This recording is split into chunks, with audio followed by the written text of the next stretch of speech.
Hello and welcome back to the Testnet team May update. You hear me, Fola. Without further ado, let's get into your Q&A questions for the month. All right, so the first question is from Dana. He asks, for Ohad, is nLang an LLM-backed semantic Boolean algebra? And does this mean we can include other kinds of semantic Boolean algebras?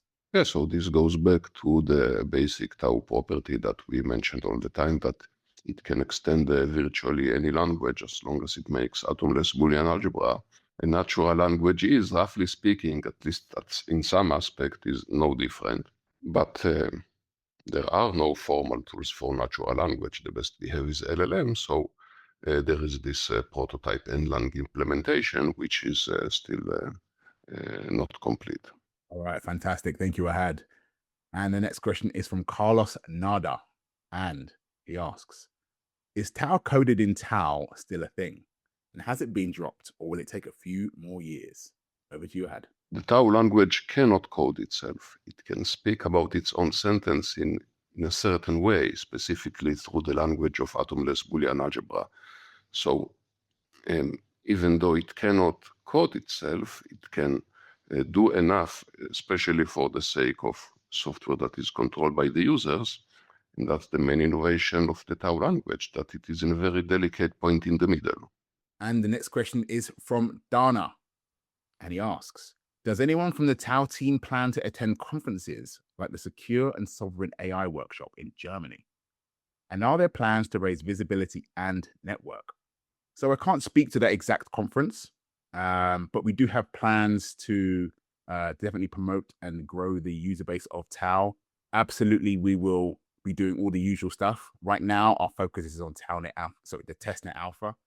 And that will be a closed program, let's say, of interested parties like you, Dana, and engineers who can come and break and test the alpha and get a lot of feedback from that for us to move to testnet and beyond. So a lot of the promotional stuff that you guys will probably want to see will be a bit further down the line when we get a lot more feedback and we break what we have currently built. And but before we do that, we need to really test this out and make sure everything is working the way we want it to be. Good. And the next question is from Dana again, and he asks, can the Testnet team create a to-do list or a checklist so community members can contribute and accelerate the effort? Over to you, Karim. Thank you, Dana, for that question. So we've received numerous and valuable contributions from our community.